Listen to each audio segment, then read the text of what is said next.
Halo guys, ketemu lagi dengan saya Nur Hidayah di channel YouTube saya.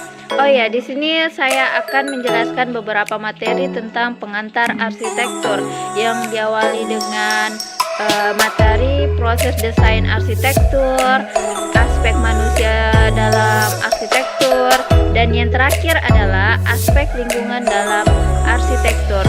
Selamat menyaksikan ya teman-teman.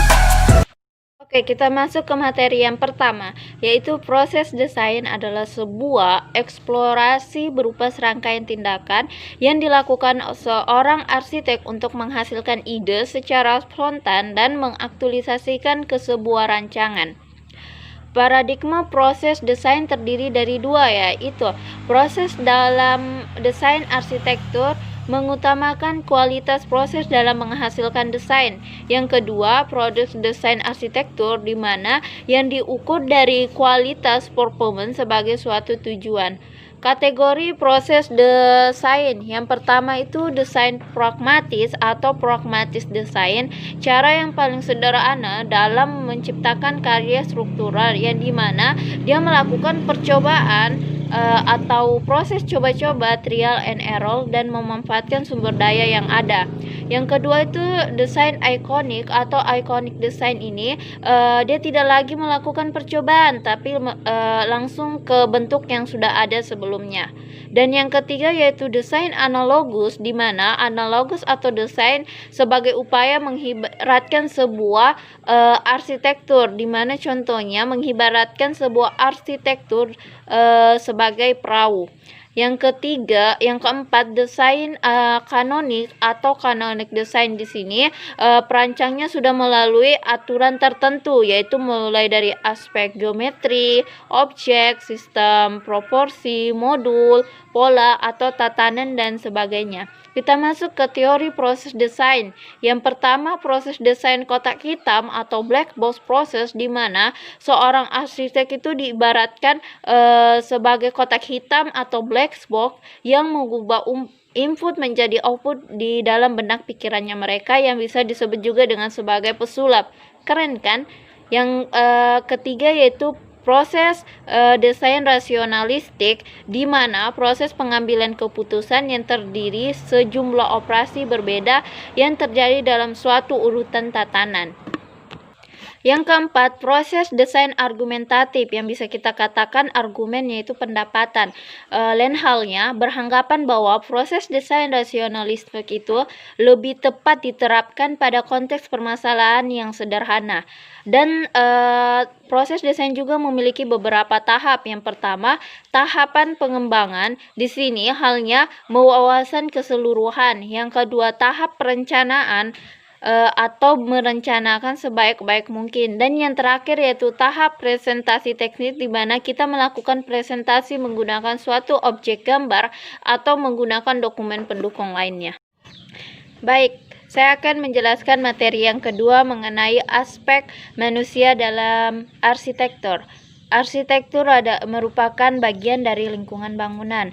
Lingkungan itu terbangun dengan adanya manusia. Hubungan antara lingkungan terbangun dapat mempengaruhi perilaku atau membatasi apa yang dilakukan oleh perilaku individu tersebut.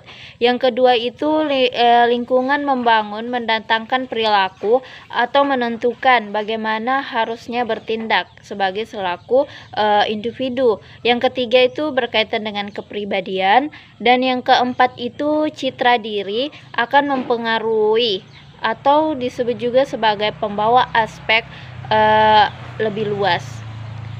Yang kedua yaitu perilaku manusia. Perilaku manusia dapat disebut juga dengan respon terhadap stimulus atau rancangan atau pemicu.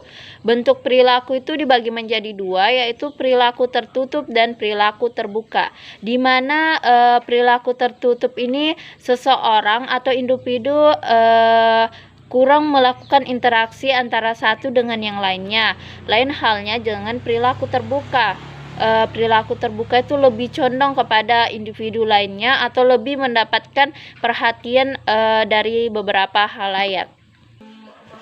Faktor-faktor yang mempengaruhi perilaku yang pertama itu faktor internal dan faktor eksternal, di mana faktor internal ini terlahir atas bersifat gift atau kebawaan dari sejak lahir, seperti halnya dengan tingkat kecerdasan, tingkat emosional, dan jenis kelamin. Yang selanjutnya itu faktor eksternal, dapat kita lihat dari lingkungan kita sendiri, baik itu lingkungan fisik, budaya, ekonomi, politik, dan sebagainya halnya. Dan faktor ini lebih condong atau dominan untuk mewarnai perilaku seseorang. Proses pembentukan perilaku meliputi dengan kesadaran, ketertarikan, pertimbangan, percobaan, dan yang terakhir itu penerapan. Behavioral arsitektur itu meliputi penerapannya yang memiliki elemen-elemen perancang, mulai dari ukuran ruang, bentuk ruang, furniture, visual, thermal, dan audio atau pengedap suara. Oke, kita sampai ke penghujung materi, yaitu materi ketiga, aspek lingkungan dalam arsitektur. Lingkungan hidup adalah kesatuan ruangan ya. Juga memiliki beberapa unsur lingkungan hidup, yaitu unsur hayati atau biotik diidentik dengan makhluk hidup, yaitu manusia, hewan, tumbuhan. Yang kedua itu unsur sosial budaya yang meliputi nilai, gagasan, keyakinan. Dan yang ketiga itu unsur fisik atau abiotik yang biasa kita katakan tanah, udara, iklim, dan lain sebagainya. Kerusakan lingkungan hidup juga ini dialami oleh dua faktor ya. Yang pertama faktor alam yang muncul tanpa adanya campur tangan manusia yang bisa dikatakan juga bencana secara alami.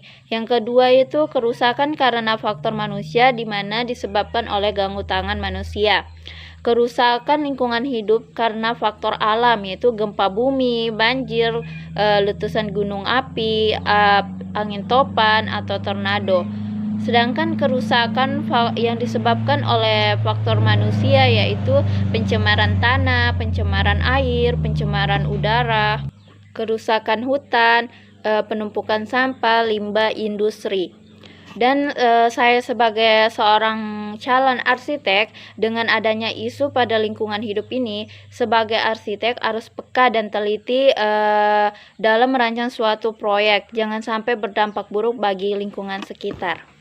Itu tadi materi pengantar arsitektur. Ketiga materi ini sangat bermanfaat ya bagi seorang arsitektur untuk menciptakan suatu karya.